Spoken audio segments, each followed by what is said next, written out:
আকাশবাণী আগরতলা। স্থানীয় সংবাদ পড়ছি সিদ্ধার্থ শঙ্কর চৌধুরী। মোদী সরকার উত্তর পূর্বাঞ্চলের জনগণের সহায়তায় অটল রয়েছে। কেন্দ্রীয় স্বরাষ্ট্রমন্ত্রী অমিত শাহ গতকাল আসাম, মণিপুর, সিকিম ও অরুণাচল প্রদেশের মুখ্যমন্ত্রীদের সঙ্গে ব্যক্তিগতভাবে আলোচনাকালে একথা জানান। শ্রী শাহ ভারী বর্ষার কারণে বন্যা ও ভূমিধ্বসের মোকাবিলায় পূর্বোত্তরের রাজ্যগুলোকে কেন্দ্র সরকারের পক্ষ থেকে সম্ভাব্য সব ধরনের সাহায্য করার প্রতিশ্রুতি দিয়েছেন। এদিকে এনডিআরএফ, এসডিআরএফ, ফায়ার সার্ভিস ও স্থানীয় কর্তৃপক্ষ সহ উদ্ধারকারী দলগুলো বন্যায় ক্ষতিগ্রস্তদের সহায়তায় দিনরাত কাজ করছে। উল্লেখ্য, বঙ্গোপসাগরের উপর সৃষ্ট সাম্প্রতিক নিম্নচাপের কারণে ত্রিপুরা সহ উত্তর পূর্বাঞ্চলের 6টি রাজ্যে কয়েকদিন ধরে মাঝারি থেকে ভারী বৃষ্টিপাত হচ্ছে, যার ফলে স্বাভাবিক জীবনযাত্রা ব্যাহত হয়েছে। মুখ্যমন্ত্রী অধ্যাপক ডা মানিক সাহা গতকাল পশ্চিম জেলার জলমগ্ন বিভিন্ন এলাকা পরিদর্শন করেন। তিনি জানান, ক্রমাগত বর্ষণে রাজ্যের বিভিন্ন স্থানে বন্যা পরিস্থিতি সৃষ্টি হয়েছে, তবে প্রশাসন সর্বত্রই প্রয়োজনীয় ব্যবস্থা গ্রহণ করছে। বিশেষ করে পশ্চিম জেলার বিভিন্ন স্থান প্লাবিত হওয়ায় নাগরিকদের নিরাপদ স্থানে সরিয়ে নেওয়া হয়েছে। মুখ্যমন্ত্রীর সঙ্গে পরিদর্শনে ছিলেন আগরতলা পৌর নিগমের মেয়র দীপক মজুমদার ছাড়াও প্রশাসনের উচ্চপদস্থ কর্মকর্তারা। মুখ্যমন্ত্রী আগরতলার হাওড়া নদীর তীরবর্তী চন্দ্রপুর, প্রতাপগড়, বরদোয়ালি সহ বিভিন্ন প্লাবিত অঞ্চল পরিদর্শন করেন। তিনি বিভিন্ন ত্রাণ শিবিরে আশ্রয় নেওয়া পরিবারগুলোর সদস্যদের সঙ্গে কথা বলে তাঁদের সমস্যা সমাধানের বিষয়ে আশ্বস্ত করেন। ডাক্তার সাহা আরও বলেন, প্রশাসনের উদ্যোগে এখনো পর্যন্ত রাজ্যে 24টি ত্রাণ শিবির খোলা হয়েছে।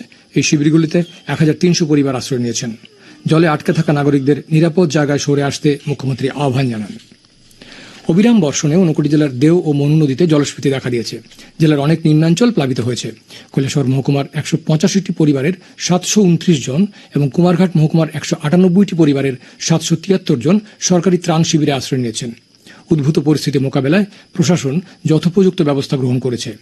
এনডিআরএফ, আপদা মিত্র, সিভিক ভলান্টিয়ারদের কাজে লাগানো হয়েছে বলে ঊনকোটি জেলার জেলাশাসক জানিয়েছেন।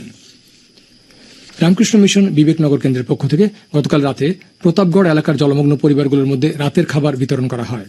বিবেকনগর মিশনের প্রধান শুভকরানন্দ মহারাজের নেতৃত্বে ত্রাণ শিবিরে আশ্রিত 80 জনকে খাবার দেওয়া হয়। রাজ্যে সাম্প্রতিক বন্যা পরিস্থিতির জন্য আন্ডার গ্রাজুয়েট, বিটেক ও ডিপ্লোমা স্তরের পরীক্ষাগুলো স্থগিত করল ত্রিপুরা বিশ্ববিদ্যালয়। গতকাল ত্রিপুরা বিশ্ববিদ্যালয়ের সহকারী রেজিস্ট্রার এক বিজ্ঞপ্তিতে জানিয়েছেন, আজ, আগামীকাল ও 4 জুনের নির্ধারিত পরীক্ষাগুলো পরবর্তী নির্দেশ না দেওয়া পর্যন্ত স্থগিত রাখা হবে। আসাম রাইফেলস এবং ডিরেক্টরেট অফ রেভিনিউ ইন্টেলিজেন্স বা ডিআরআই এর যৌথ অভিযানে তেলিয়ামুড়ায় 7 কোটি টাকার মাদক উদ্ধার করা হয়েছে। গতকাল সকালে একটি গাড়ি আটক করে এর মধ্যে তল্লাশি চালিয়ে 70,000 ইয়াবা ট্যাবলেট উদ্ধার করা হয়। এই ঘটনায় 2 জনকে আটক করা হয়েছে। তাদের এবং উদ্ধারকৃত ইয়াবা ট্যাবলেট ডিআরআই এর হাতে তুলে দেওয়া হয়েছে বলে আসাম রাইফেলস জানিয়েছে। মুখ্যমন্ত্রী অধ্যাপক ডা মানিক সাহা গতকাল সাম্প্রতিক আগুনে ক্ষতিগ্রস্ত মহারাজগঞ্জ বাজার পরিদর্শন করে ব্যবসায়ীদের সঙ্গে কথা বলেন। তিনি ক্ষতিগ্রস্তদের সহযোগিতা করতে প্রশাসনের আধিকারিকদের নির্দেশ দিয়েছেন।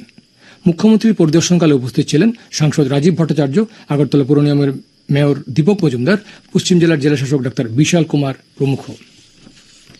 ত্রিপুরার পর্যটন শিল্পকে আরও আকর্ষণীয় করার লক্ষ্যে রাজ্য সরকার ও কেন্দ্রীয় সরকারের যৌথ উদ্যোগে সাবরুমের লুধুয়াতে একটি ইকো ট্যুরিজম পার্ক নির্মাণের পরিকল্পনা গ্রহণ করা হয়েছে।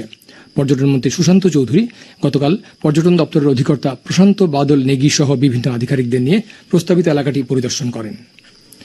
আদিম জনজাতি গোষ্ঠীর আর্থসামাজিক মানোন্নয়নে কেন্দ্র ও রাজ্য সরকার একযোগে কাজ করছে। গতকাল জলাইবাড়ি ব্লকের কোয়াইফাং কমিউনিটি হলে শান্তিরবাজার মহকুমার জন্য 6টি মাল্টিপারপাস সেন্টারের ভিত্তিপ্রস্তর স্থাপন করে সমবায় মন্ত্রী শুক্লাচরণ নোয়াতিয়া একথা বলেন। উল্লেখ্য, প্রত্যেকটি মাল্টিপারপাস সেন্টার নির্মাণে ব্যয় হবে 60 লক্ষ টাকা। গতকালের অনুষ্ঠানে বনাধিকার আইনে 15 জনকে জমির পাট্টাও বিলি করা হয়। আবহাওয়ার খবর।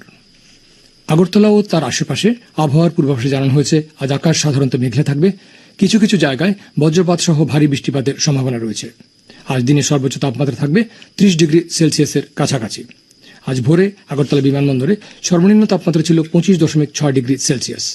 গত 24 ঘন্টায় বৃষ্টিপাত 36.8 মিলিমিটার। এদিকে খোয়াই ও পশ্চিম জেলায় ভারী থেকে অতি ভারী এবং রাজ্যের অন্যান্য জেলায় ভারী বৃষ্টিপাতের সতর্কতা জারি করা হয়েছে। স্থানীয় সংবাদ এখনকার মতো এখানেই শেষ হলো। পরবর্তী বাংলা স্থানীয় সংবাদ প্রচারিত হবে সন্ধ্যে 7:55